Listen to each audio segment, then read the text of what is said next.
Good evening, Tamsin and John. That's right. The number of arrests now up to 8. 6 people, 6 suspects were inside a Paterson, New Jersey courtroom today. They waived extradition, so they are on their way back to New York City to face charges. Let's show you some live pictures right now from the 48th precinct, where we are awaiting one other suspect. His name is Elvin Garcia. He was arrested by police today. He's actually walking out right now as we speak.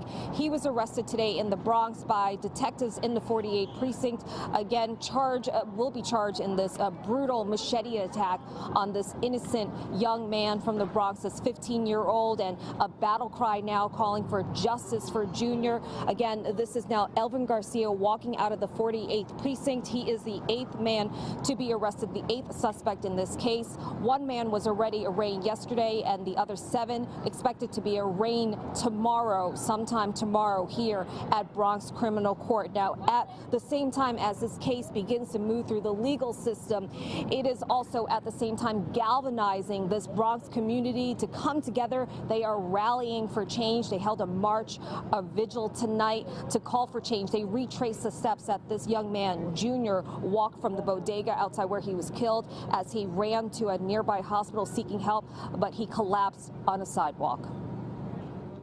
The outrage continues to grow after police say this innocent young man was killed by gang members in a case of mistaken identity. Just a short time ago, they announced the arrest of an 8th man, Elvin Garcia, and police had a warning for all gang members. The brutal nature of this crime, we will leave literally no stone unturned, and we want to send a clear message, and I couldn't be happier that the Bronx DA is standing with me today, that we will not tolerate thugs on the streets of the Bronx, whether it's Trinitarios or any other gang.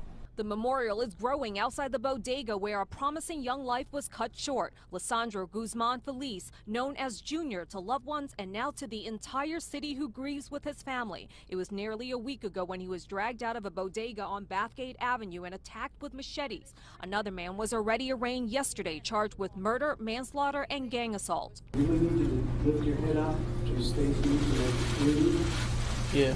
Okay. Earlier today, inside a Paterson, New Jersey courtroom, 6 other suspects waived extradition and will be heading back to New York City to face charges. They were handcuffed and shackled as they each went before the judge. They were arrested over the weekend at an abandoned home in New Jersey. A public defender had this to say. All of these young men have families who are being threatened. Social media is alive with threats against them.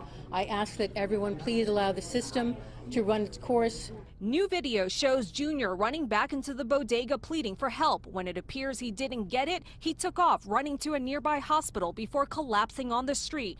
Tonight, community leaders are heading up a march following Junior's steps as he took his last breaths, desperately seeking for help.